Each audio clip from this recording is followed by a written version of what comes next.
Assalamualaikum warahmatullahi wabarakatuh. Selamat sore teman-teman dan dosen yang saya hormati. Saat ini media sosial menjadi bagian yang sangat lekat dalam kehidupan kita sehari-hari. Setiap hari kita terhubung dengan jutaan informasi dalam hitungan detik.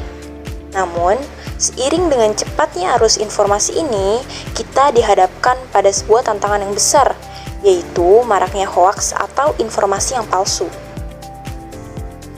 Hoaks dapat menyebar lebih cepat daripada sebuah kebenaran, mempengaruhi persepsi masyarakat, menciptakan kepanikan, bahkan bisa memicu konflik.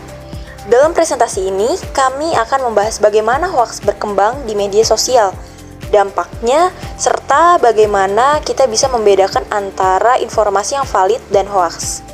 Dan kami juga akan mengeksplorasi peran kita sebagai pengguna media sosial untuk mengurangi dampak negatif dari hoaks dan mempromosikan literasi digital. Mari kita bersama-sama menyelami lebih dalam fenomena ini dalam mencari solusi agar kita semua bisa menjadi pengguna media sosial yang lebih bijak. Selanjutnya, untuk membahas lebih dalam mengenai pengertian dan jenis-jenis hoaks yang sering beredar di media sosial, saya serahkan kepada rekan-rekan teman saya.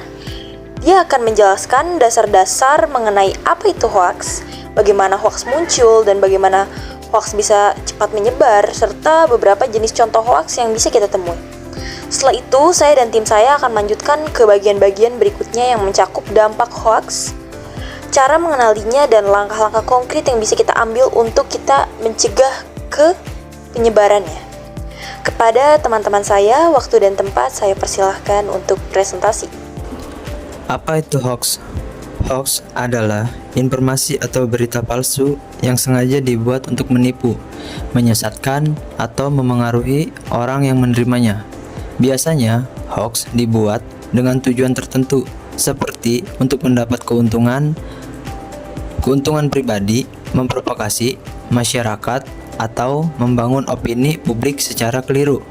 Hoax bisa menyebar dengan cepat melalui media sosial, aplikasi pesan instan, atau situs web, terutama karena informasi tersebut seringkali dikemas dengan judul yang sensasional, memancing emosi atau dampak seperti berita resmi. Oke, dilanjut dengan saya Eliza. Di sini saya akan memaparkan beberapa jenis-jenis hoax.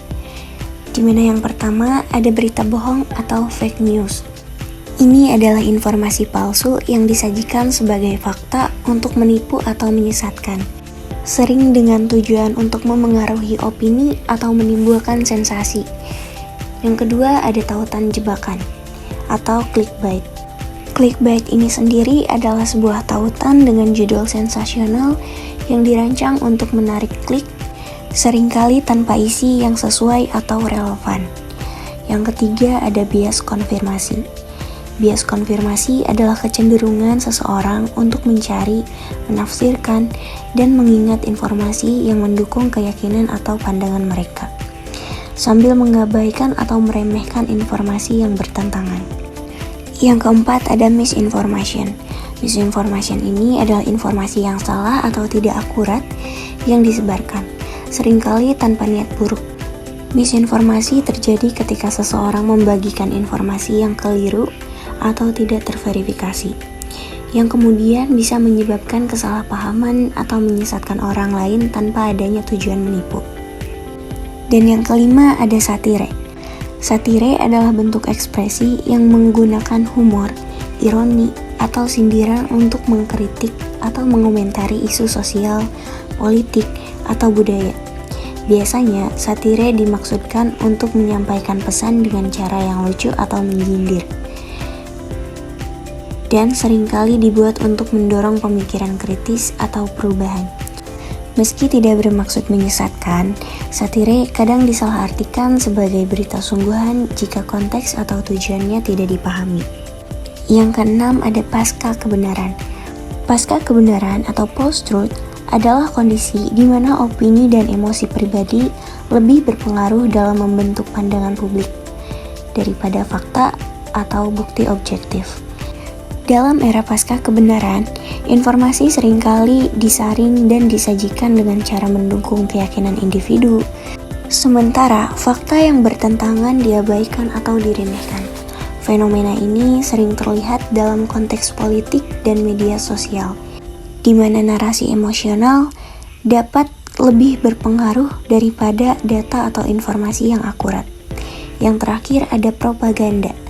Propaganda adalah informasi yang disebarkan untuk mempengaruhi opini atau perilaku orang, seringkali dengan cara yang bias atau menyesatkan, untuk mendukung suatu ideologi atau agenda tertentu. Oke, selanjutnya saya Yulia Cahyani akan melanjutkan materi mengenai dampak hoax. Dampak hoax sangat berbahaya. Adapun beberapa dampak-dampak hoax seperti penyebaran ketidakpercayaan. Hoax dapat menyebabkan masyarakat kehilangan kepercayaan terhadap media, informasi, dan institusi yang seharusnya dapat diandalkan. Akibatnya, menurunnya kepercayaan masyarakat pada media dan institusi, termasuk institusi pemerintah, layanan kesehatan, dan lembaga pendidikan. Ini bisa membuat masyarakat sulit membedakan antara informasi yang benar dan palsu, sehingga mengurangi efektivitas informasi resmi. Hoax juga dapat menyebabkan ketidakpercayaan di antara individu atau kelompok masyarakat yang berbeda. Misalnya, hoax tentang kelompok tertentu dapat menimbulkan stigma atau kebencian sehingga menurunkan rasa persatuan solidaritas. Ketidakpercayaan yang diakibatkan oleh hoax bisa mengganggu hubungan sosial, baik dalam keluarga, komunitas, atau tempat kerja. Ketika orang tidak lagi percaya satu sama lain, kerjasama dan hubungan yang baik pun menjadi sulit dipertahankan. Lalu, ada dampak hoax membuat pecah belah masyarakat. Hoax seringkali memperburuk perpecahan sosial dengan menimbulkan ketegangan dan konflik antara kelompok atau individu yang memiliki pandangan yang berbeda. Dalam situasi di mana hoax memperuncing perbedaan dan memicu konflik, kerjasama antar individu atau kelompok untuk mencapai tujuan bersama menjadi sulit. Hoax dapat melemahkan upaya bersama dalam bidang seperti kesehatan masyarakat, pendidikan, atau keamanan. Ketika masyarakat terpecah akibat hoax, rasa solidaritas dan kebersamaan melemah. Hoax dapat merusak hubungan antar individu atau antar kelompok. Kemudian, dampak hoax bagi kesehatan. Seperti informasi palsu tentang vaksin atau pengobatan, dapat mengarah pada keputusan yang berbahaya dan merugikan kesehatan masyarakat. Hoax tentang produk kesehatan yang aman atau alami padahal berbahaya bisa menyebabkan orang mengonsumsi bahan-bahan yang berpotensi merusak tubuh. Banyak produk yang dipromosikan lewat hoax mengandung bahan kimia berbahaya atau dosis yang tidak sesuai. Informasi palsu tentang penyakit atau wabah tertentu seringkali menciptakan ketakutan berlebihan di masyarakat. Kepanikan dan stres yang berlebihan dapat menurunkan sistem kekebalan tubuh, meningkatkan resiko masalah kesehatan mental seperti kecemasan dan depresi. Itulah yang dapat dijelaskan mengenai dampak negatif dari hoax. Oke, lanjut bersama saya Aulia Putri Nadilah yang akan memaparkan tentang mengapa hoax mudah tersebar. Hoax mudah tersebar karena beberapa faktor, termasuk kemudahan akses informasi di media sosial yang memungkinkan berita palsu menyebar cepat tanpa verifikasi dari sumber terpercaya. Selain itu, hoax sering dirancang untuk memicu emosi seperti kemarahan atau ketakutan, sehingga orang lebih cenderung membagikannya. Kurangnya literasi media di kalangan masyarakat juga berkontribusi, karena banyak orang tidak memiliki keterampilan untuk memverifikasi informasi atau membedakan antara berita yang benar dan hoax. Maka dari itu, kita sebagai orang cerdas harus lebih hati-hati terkait berita yang beredar di luar sana. Menerapkan sistem literasi media itu sangat penting, karena kalau kurangnya literasi media, orang cenderung menerima begitu saja informasi yang mereka lihat di internet, terutama jika informasi tersebut tampak kredibel atau datang dari sumber yang sudah dikenal. Baiklah, di sini lanjut dengan saya Alisa. Di sini saya akan memaparkan materi selanjutnya bagian contoh berita hoax. Contoh yang pertama, hoax vaksin COVID-19. Sebuah berita yang menyatakan bahwa vaksin COVID COVID-19 mengandung chip mikro untuk melacak orang-orang. Ini adalah informasi yang sepenuhnya salah dan tidak berdasar. Lalu, contoh yang kedua, pemberitaan salah tentang kematian selebriti. Berita palsu yang mengklaim bahwa seorang selebriti terkenal telah meninggal padahal sebenarnya masih hidup. Contohnya, hoax tentang kematian aktor tertentu yang cepat menyebar di media sosial. Lalu contoh yang ketiga, hoax makanan berbahaya. Informasi yang menyatakan bahwa makanan tertentu seperti mie instan dapat menyebabkan kanker atau memiliki bahan berbahaya tanpa bukti ilmiah yang mendukung klaim tersebut. Hate speech. Contoh hate speech atau ujaran kebencian meliputi pernyataan yang merendahkan kelompok berdasarkan ras, seperti menyatakan bahwa suatu ras itu inferior atau tidak layak mendapatkan hak yang sama. Selain itu, ujaran kebencian terhadap agama dapat muncul dalam bentuk penghinaan terhadap penganut suatu agama, seperti menyatakan bahwa semua penganut agama tertentu adalah teroris. Kebencian terhadap orientasi seksual juga sering terlihat, seperti pernyataan yang menyerang individu atau kelompok berdasarkan orientasi seksual mereka, dengan klaim bahwa mereka tidak layak memiliki hak atau tempat dalam masyarakat. Contoh-contoh ini menunjukkan bagaimana hate speech dapat menyebabkan perpecahan dan kekerasan dalam masyarakat.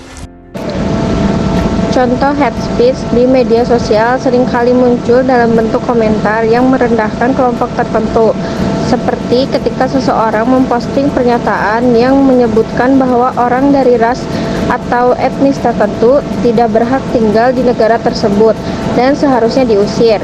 Misalnya, sebuah unggahan di platform seperti Twitter atau Facebook yang menyebarkan ungkapan kebencian terhadap imigran dengan kata-kata yang menyudutkan dan menyerang identitas mereka dapat menyebabkan ketegangan dan perpecahan di kalangan pengguna.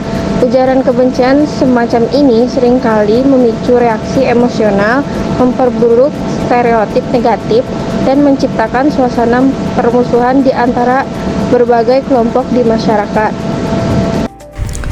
Pencegahan hoaks. Cara mencegah hoaks memerlukan kesadaran dan langkah-langkah yang tepat dalam mengkonsumsi dan menyebarkan informasi. Berikut adalah beberapa cara efektif untuk mencegah hoaks. Pentingnya edukasi dan kesadaran. Pendidikan literasi media. Ajarkan masyarakat cara mengenali informasi yang benar dan palsu, termasuk cara mengevaluasi sumber berita. Kedua, cek sumber berita. Mari kita verifikasikan sumber berita supaya tidak terjadinya hoaks. Pastikan berita berasal dari sumber yang kredibel, seperti media berita resmi atau lembaga terpercaya. Dengan mengambil langkah-langkah ini, kita dapat beberapa aktif dalam mencegah menyebarkan hoaks di lingkungan masyarakat dan menjaga informasi yang kita terima dan bagikan tetap akurat dan bermanfaat. Oke, di sini ada kesimpulan. Hoax adalah informasi palsu atau menyesatkan yang disebarkan dengan tujuan tertentu, seperti menciptakan kepanikan, keuntungan politik, atau merusak reputasi. Penyebaran hoax dapat terjadi melalui media sosial, seperti pesan instan dan platform online lainnya. Sekian dari saya, terima kasih. Sebagai penutup, kita telah membahas bagaimana hoaks mudah tersebar di media sosial, jenis-jenisnya, serta dampak negatif yang ditimbulkan bagi individu maupun masyarakat. Penting bagi kita untuk menyadari bahwa sebagai pengguna media sosial, kita memiliki tanggung jawab untuk memastikan kebenaran informasi yang kita terima dan kita bagikan. Mari kita tingkatkan literasi digital kita dan saling mengingatkan agar tidak mudah terbawa arus informasi palsu. Dengan lebih bijak dalam bermedia sosial, kita bisa menjadi bagian dari solusi dalam memerangi hoaks, bukan menjadi bagian dari sebuah masalah. Terima kasih atas perhatian dan partisipasinya. Jika ada pertanyaan atau diskusi lebih lanjut, kami sangat terbuka untuk membahasnya. Sekian dari kelompok kami, kurang lebihnya mohon maaf. Wassalamualaikum warahmatullahi wabarakatuh.